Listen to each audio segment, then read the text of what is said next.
I want to bring in also Renee Feltz. You've been covering a lot of these issues with the private prisons, especially in terms of immigrants across the country. This only affects the federal prisons. It does not affect those private detention facilities run by Homeland Security or even by the states themselves, who contract, many of the states contract with these private companies. Now, the Detention Watch Network has called on the DOJ to have this policy also for the Homeland Security network. Can you talk about that? Well, that's right, Juan. And it's important to understand that this policy shift will not impact immigrant detention centers. Many people think about the prisons that will be impacted that Seth described because they are immigrant-only facilities, essentially separate but equal prisons that he helped expose. But we want to be clear that this decision from the DOJ is not going to impact anything that has to do with DHS, Department of Homeland Security. However, that is sort of where the momentum is here. People are saying, if there are flaws with how private prison operators accused of shortcuts run federal facilities under one agency, what about under another agency? Something else that I think is important to distinguish here is that— Because it's the same companies, more or less, running— It's Corrections Corporation of America and GEO Group primarily. They run the private prison contracts that are going to be ended by the DOJ. They also have the contracts for the immigrant detention centers, which are largely privatized, but not all. Now, one thing I also wanted to mention is, you know, we talked about the federal prisons that are closing that hold so-called criminal aliens. That's what the government calls them.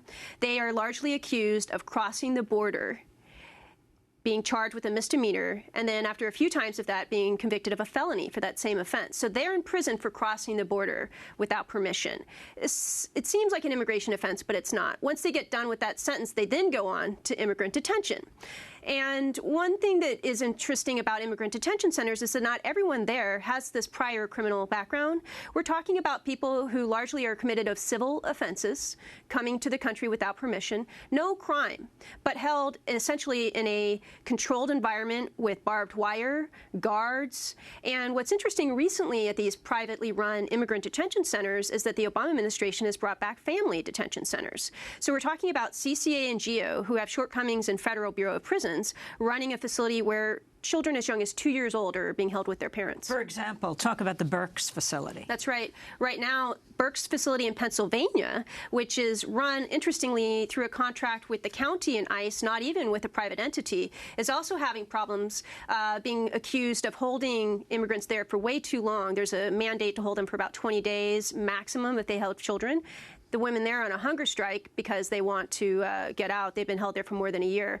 And that points to another quick thing I would say about how ICE characterizes these facilities.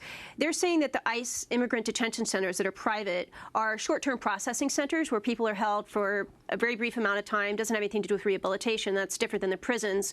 So, you know, we are talking about different types of facilities. You know, there is a hunger strike going on at Berks, and Democracy Now! Was able to speak to one of the women who are part of that hunger strike this week inside Berks. We know we haven't committed any crime. We only came to ask for help in this country, help that still hasn't been offered to us. There are many children who have thought about throwing themselves out of the window of escaping. There are others who want to break the window, who say maybe sacrificing their own lives is going to be a sacrifice to free us all. So it's very sad that children and adolescents are thinking of committing suicide, when really they should be focusing on their studies. We will continue to follow these issues, the prisons that close and the prisons that don't. And I want to thank Seth Freed Wessler for joining us from Maine, as well as Democracy Now!'s Renee Feltz.